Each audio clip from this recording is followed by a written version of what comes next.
Jessica and you're watching the Halloween series. This video is all about tricks and treats. We're going to start with costumes. So Halloween is this wonderful time of year when it's totally acceptable to dress up and wear a costume. You can be anything or anyone you want to be. You can express yourself in a way like never before at any other time during the year, and no one will bat an eye because it's Halloween. How many of us, though, actually know the reason behind why we dress up? What's the history regarding costumes? Just as with everything else that's related to Samhain, it's deeply rooted in Celtic traditions and beliefs. The Celts knew that during this time of year, the boundaries between the physical world and the spirit world are blurred. This is both good and potentially bad. We can communicate with our deceased loved ones, but we may also be subjected to tricks or even harm by spirits that intend to bring chaos into the living world. It pulls on our hearts to imagine that we might have an opportunity to communicate with a loved one that's died. We miss them and wish just once more that we could see them, and it's during Halloween that ancient Celts believed we could get the chance to see our loved ones in the spirit world, that we could connect with them. However, they also believed very much in fairies, goblins, elves, and other spirit beings that come with the territory of the spirit world. In Ireland, it was thought there were fairy mounds everywhere, and it was game day on Samhain. You could fall into a fairy mound or get caught walking along the path and a fairy could kidnap you. So during this time, they would paint their faces with the ash of the bonfire. They would wear animal heads and skins and try to appear like a mischievous spirit in order to protect themselves from actual spirits looking to do harm. If you were an evil spirit and you have this day to go out and wreak havoc in the physical world, and the veil's thin and the boundaries are down, you'd want to go play. You're not going to mess with another evil spirit during that time. So the thinking behind that was to dress up and pretend to be a mischievous spirit. These spirits were said to go out and mess with crops and livestock and cast curses and all kinds of stuff.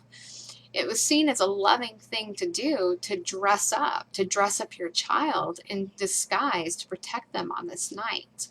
This disguise served not only as a way to protect you from evil spirits, but some people would take it as a chance to play tricks on others too. This is how we got the tradition of costumes and the trick in trick-or-treating. During this time of wearing a disguise, people would gather around the community bonfire and also give readings about the future. You can learn more about the bonfires in the Fires of Samhain video. Eventually, and much later in history, it became tradition to also go house to house asking for treats or money. It was already a custom to leave food out for the deceased and spirits, so it wasn't far off to see how children going door to door dressed as spirits, as angels or demons, as something not of this world, could get by with asking for food. Food was offered to spirits to keep them from doing any harm or playing tricks on the living, and it was offered to ancestors as a way to nurture them energetically as they migrated during this time of year between the worlds. This was called a dumb supper. This plate of food would be set at the family dinner table for ancestors or around the base of trees or a garden table. The community would even get together and put food out around the edges of their village in order to feed the spirits. Now, in modern day culture, kids and adults alike dress up. They seek out candy, party on the night of Halloween. So you see, it's not just a day marketers made up to sell more candy, although it has become one of the most marketable days of the year. Its roots reach back in the epochs of time when our ancestors believed that they could be protected by dressing up and blending in with the spirit world. On another note, we can find magic in Halloween by the simple act and joy that comes with trick-or-treating. We head out with crowds of people, walking the streets, and children going door to door asking for candy. So who doesn't want free candy? Plus, it's this giving of offering to others, and it's kindness. It's a magic in itself. Two, there's trust. So when people are sending their kids out going door to door asking for candy, there's this huge element of trust, and there's magic in that. So Yeah, there's stories of people that will harm kids, and that's been ongoing for a long time, but the majority aren't doing that. We come together as a community to enjoy the festive spirit, to give and do no harm. It's really magical in that way.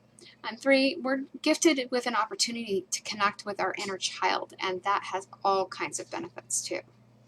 The ancient Celts weren't dressing as spirits to conjure them up and bring evil into this world. They dressed up as a form of protection. They offered food to one another and set out food to spirits to bring good luck and protection to their homes and community. They came together during a time when the spirit world transverses our own and managed that in a way that worked for them way back when. They prepared and embraced for the hardest season of the year, for winter.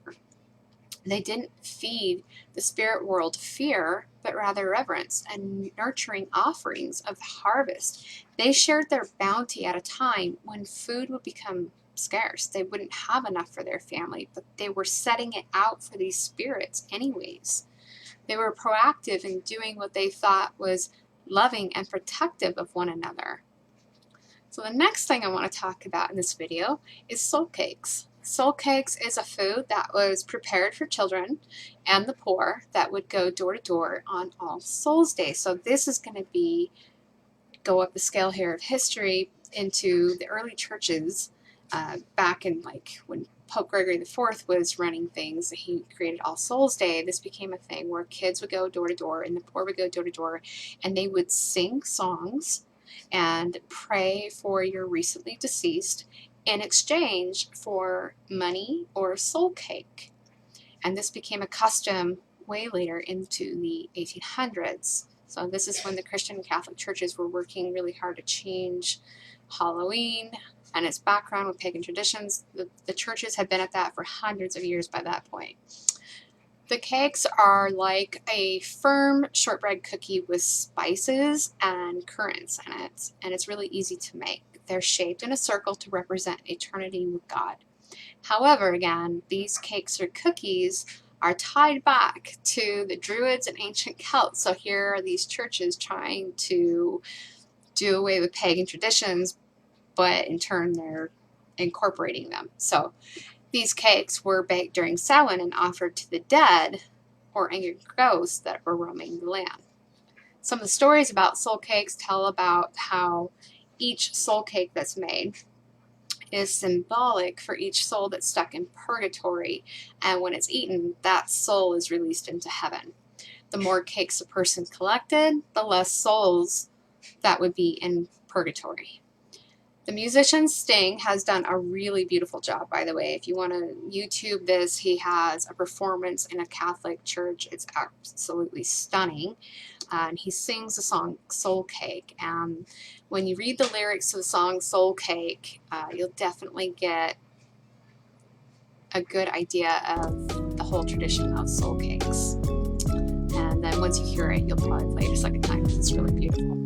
Alright, well that sums up the video for tricks and treats. I will see you in the next video.